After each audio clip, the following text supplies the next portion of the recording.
నీ తలకు మూర్ఖత్వం పాకి పచ్చగా సాగాల్సిన కాపురంలో చేజేతులా నువ్వే నిప్పులు పోసుకుంటున్నావు.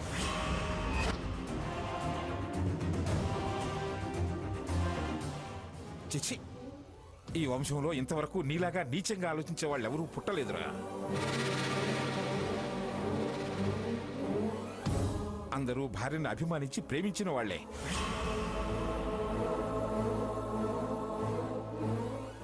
అసలు నీకు అనుమానించే గుణం ఎలా వచ్చిందో అర్థం కావటం లేదురా. రేయ్, కావాలని నిన్ను కోరి కట్టుకున్న దాన్ని ఇలా క్షోభ పెడితే జన్మంతా కుమిలిపోతావురా.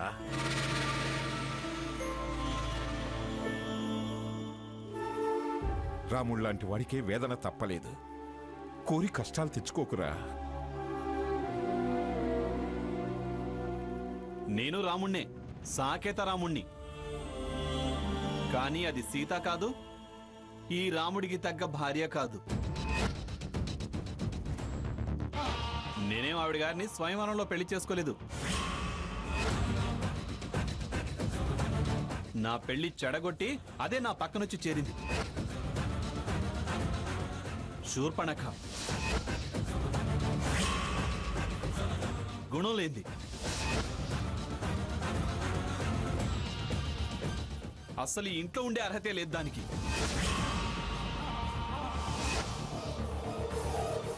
సాకేత్, నిన్ను నువ్వు ఎన్నైనా అనుకోగాని నా చెల్లెలి గురించి, దాని గుణగణాల గురించి తప్పుగా మాట్లాడితే మాత్రం సహించేది లేదు.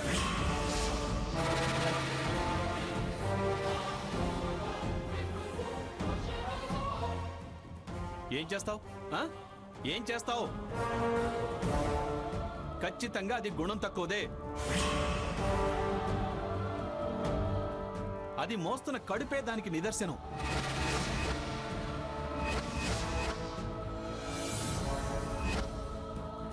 దాని గుణం మంచిది కాదు, నీ మనసులో ఏ దుర్బుద్ధి ఉందో 6 నెలల తర్వాత తేలుస్తామన్నాం కదా, ఎందుకు కాదన్నావు?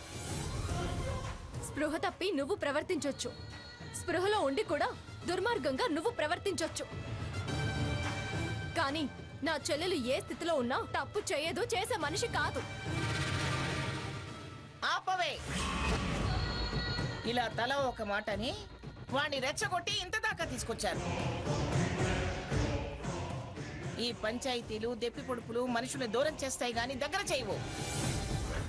మా మాటలు కాదు, నీ గారాభమే వాడిని అలా తయారు చేసింది. నీ మాటలే వాడికి మనుషులంటే పడకుండా, ఎవరికి కాకుండా చేశాయి. ఆపమంటున్నానుగా, మళ్ళీ మొదలు పెడతారే. నేనేం మీలా పని పట్ట లేకుండా లేను, తీరిగ్గా మీతో వాదనలు పెట్టుకుంటూ కూర్చోవడానికి. సీతాలు, సీతాలు! అమ్మగారు, ఏంటమ్మగారు? లక్ష్మి, అది నువ్వు కలిసి ఆ పొంగడు పని చూడండి.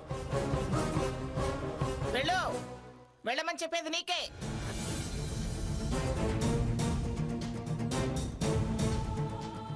రఘు, పద. ఎక్కడికే పద అంటున్నావు? అదేంటి, మా ఆయన్ని నేను పద అంటే మీరెక్కడికి అంటారేంటి? వాణ్ణే ఎక్కడికి తీసుకెళ్తున్నావు అని అంటున్నాను. అసలు మీరు ఎక్కడికి వెళ్తున్నారు? మేమెక్కడికి వెళితే మీకేంటి?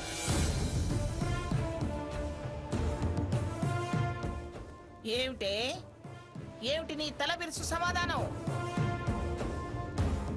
నాకు చెప్పకుండానే ఎక్కడికి వెళ్తున్నారు? అసలు మేము మీకెందుకు చెప్పాలి? నార్మల్! ఏయ్, ఇంట్లో మనుషులు ఇంటి యజమానికి చెప్పకుండా వెళుతుంటే ఎక్కడికని అడగరా? వెళ్ళేవాళ్ళు సమాధానం చెప్పరా? ఏంటి, మేం మీ ఇంట్లో మనుషులమా? ఏమిటే కొత్తగా విచిత్రంగా మాట్లాడుతున్నావు? మీరే కదా మీరు మాకేం కారు అన్నారు. అతి తెలివి మాటలాపి ఎక్కడికి బయలుదేరుతున్నారో చెప్పండి. మా పుట్టింటికి. నా చెల్లెలు కాపురం కుదుట పడాలని మా అమ్మ చేసే వ్రతానికి తోబుట్టువుగా వెళ్తున్నాను. తొలి ఆశీర్వాదాన్ని అందించడానికి వెళ్తున్నాను. ఈ ఇంట్లో వాళ్ళెవరూ ఆ ఇంటికి వెళ్ళకూడదని నేను రాత్రే చెప్పాను కదా.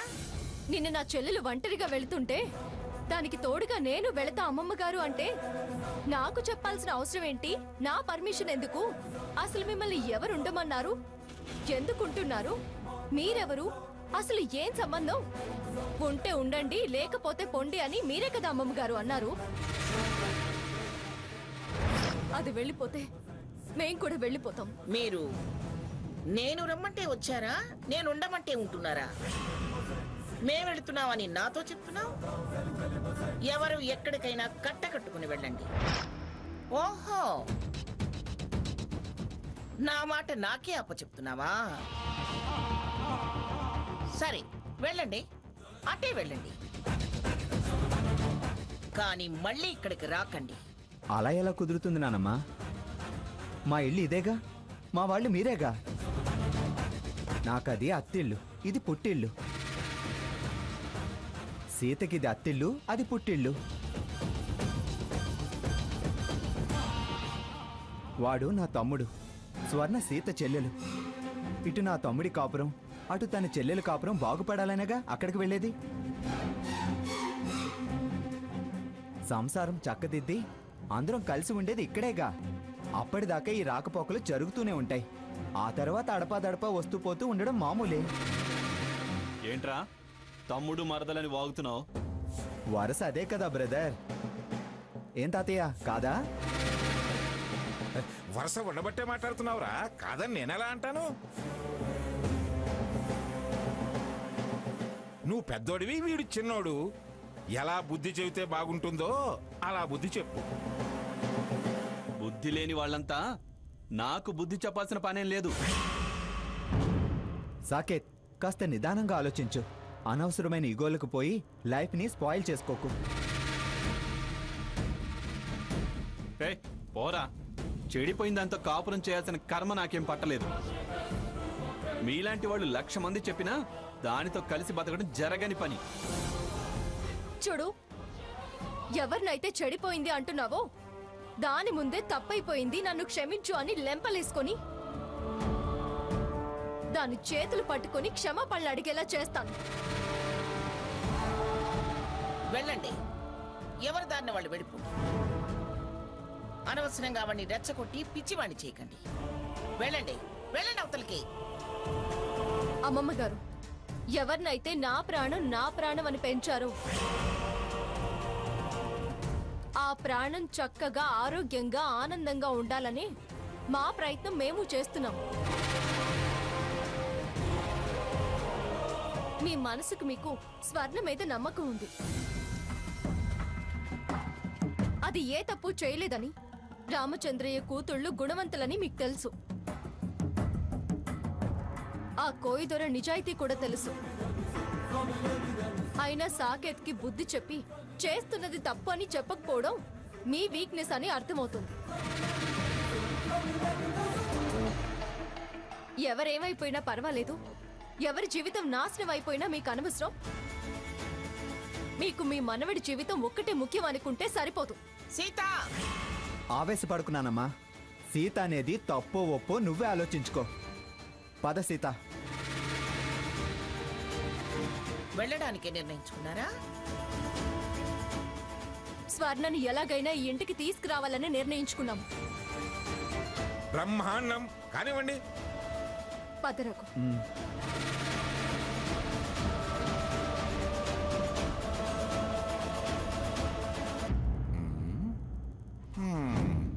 వాళ్ళనేం చూస్తావు గాని ముందు పొంగళ్ళ సంగతి చూడు. ఆ పుణ్యమైన ఈ దరిద్రుడి కాపురానికి గాడిని పెడుతుందేమో. ఎవరిని నువ్వు దరిద్రుడనేది? ఎవరిని తమరు దరిద్రపుది అన్నారో వాళ్ళ ఆయన్నే. ఛ, మీకు చెప్పడం అనవసరం. కొట్టుకోండి, ప్రశాంతత లేకుండా చావు కొడుతున్నారు. సీతాలు రెడీనా? రెడీ అమ్మగారు.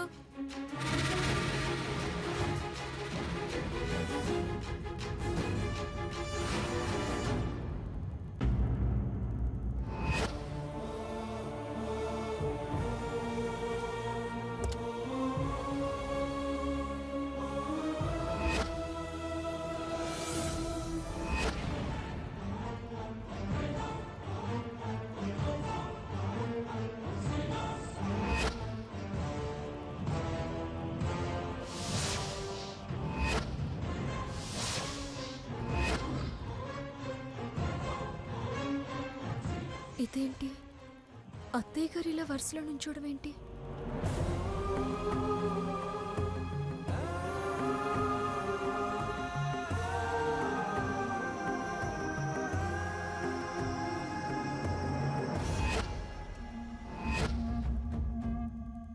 సీత, ఏంటి ఆలోచిస్తున్నావు?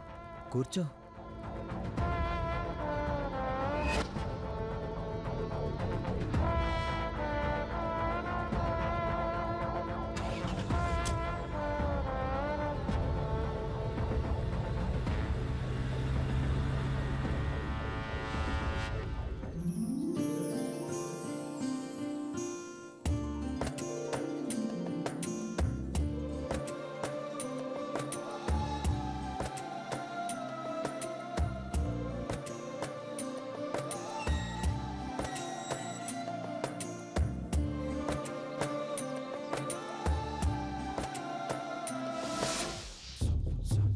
అబ్బో, సావిత్రక్క రథముగ్గు బ్రహ్మాండంగా వేసిందే.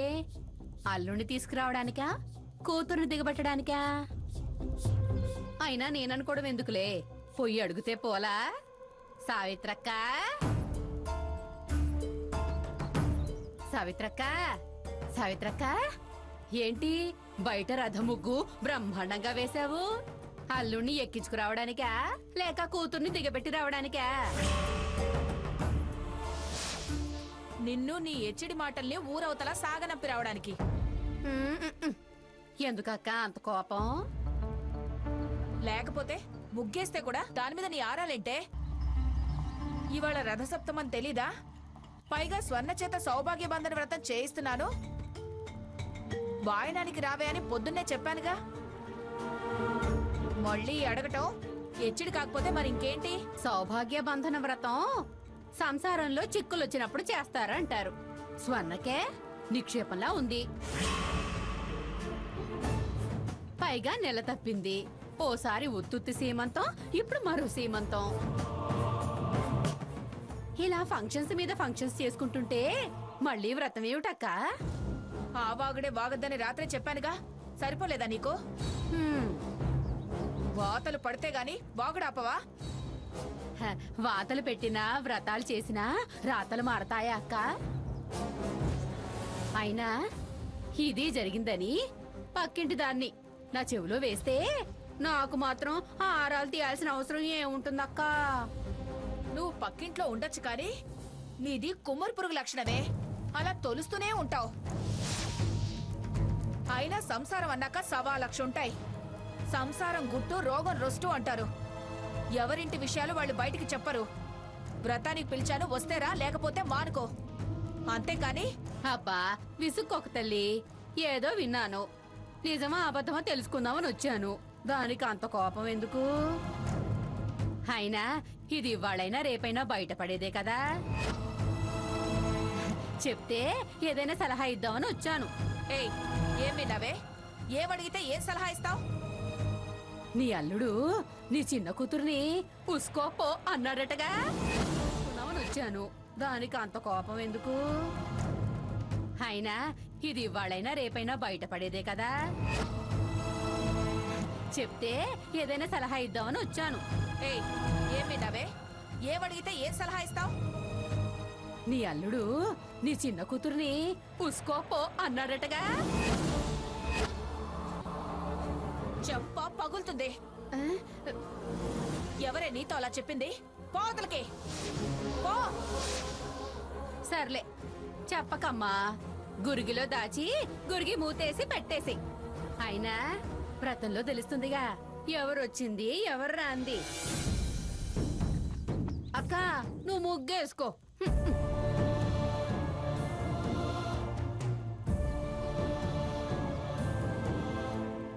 ఇంకిలా కాకుల్లా పొడిచి నా కూతుర్ని నన్ను ప్రశాంతంగా ఉండనివ్వరు.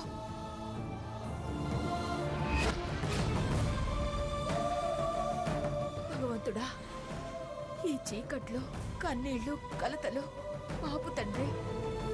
అరసి వెళ్ళి వచ్చి సూర్య నమస్కారం చేయిస్తాను. మమ్మల్ని కాపాడు తండ్రి, కాపాడు. అక్క రా ముందు. నువ్వు స్వర్ణకి తలంటి స్నానం చేయించేలోపు నేను నైవేద్యాలు పూజ ఏర్పాట్లు చేస్తాను రాక్క రా. పద.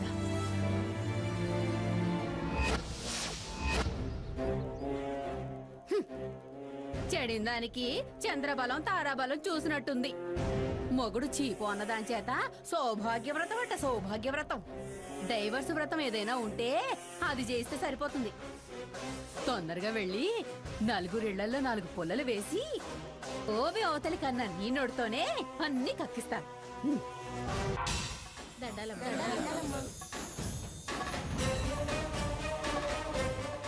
సీతాలు ఇలా ఇవ్వు.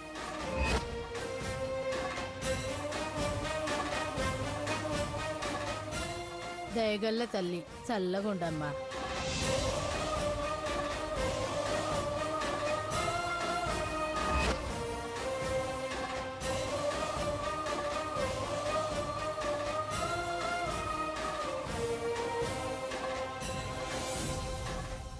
పాపం అత్తయ్య గారు కోడలి కోసం వరుసలో నిలబడ్డారు. అత్తయ్య గారు ఎవరు? వరుసలో నిలబడ్డం ఏంటి? ఇంకే అత్తయ్య గారు, లక్ష్మి అత్తయ్య గారే. తనకి స్వర్ణం మీద ప్రేమ ఉంది, నమ్మకం ఉంది. సాకేత్ సంసారం కుదుట పడాలన్న ఆరాటం ఉంది. అందుకే పాపం వరుసలో నిలబడి అమ్మమ్మ గారు పొంగళ్ళు పంచేటప్పుడు మా ఇంటికి వెళ్ళనివ్వమని ప్రాధేయపడుతుందనుకుంటా. అందుకే పాపం వరుసలో నిలబడినట్టున్నారు. మనల్ని తప్పక తనన్న మాట వెనక్కి తీసుకోలేక, నీ ప్రశ్నకి సమాధానం చెప్పలేక మనం వస్తుంటే ఏం మాట్లాడలేకపోయింది. కానీ పిన్నిని మాత్రం అస్సలు రానివ్వరు. అంతేనంటావా? నానమ్మ గురించి తెలుసు కూడా అంతేనంటావంటావేంటి సీత? కోయిదొర మీద అంత నమ్మకం ఉండి కూడా ఎందుకు సాకేత్ని మందలించకుండా నోరు మోయించలేకపోతుంది? వాడి మూర్ఖత్వానికి భయపడి,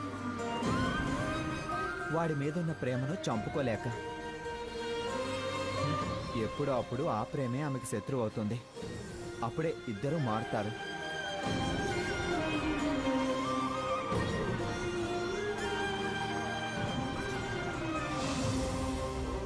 ఉంటానమ్మా. నా మనవరాలి పురిటికి డబ్బు లేదు తల్లి.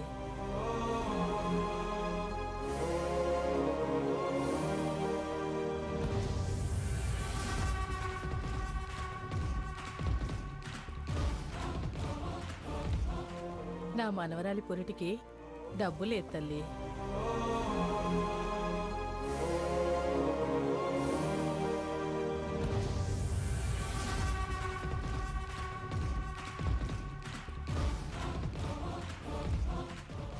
చల్లగా ఉండమ్మా. నమస్కారం అమ్మా. నా కొడుక్కి పుస్తకాలు కొనడానికి డబ్బులు లేవమ్మా.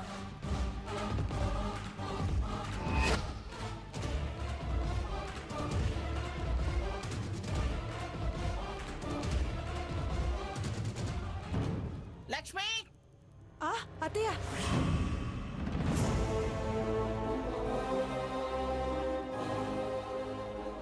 మళ్ళీ ఏం కొంప మునిగిందో ఇంతలా నడిచింది.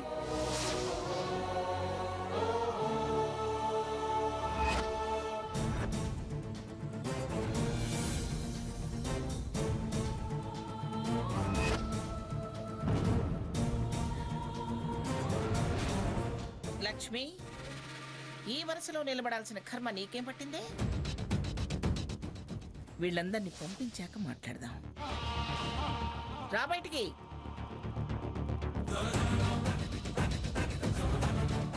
సీతాలు, త్వరగా ఇవ్వవే.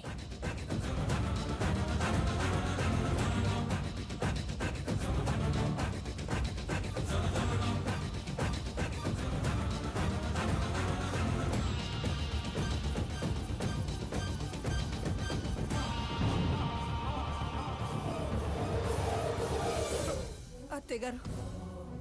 ఏమిటే కాళ్ళు పట్టుకుంటున్నావు? లక్ష్మి, మనం చేసేది మంచి పని అని మన మనసుకు తెలిసినప్పుడు ఇంతలా కాళ్ళు పట్టుకుని ప్రాధేయపడాల్సిన అవసరం లేదు.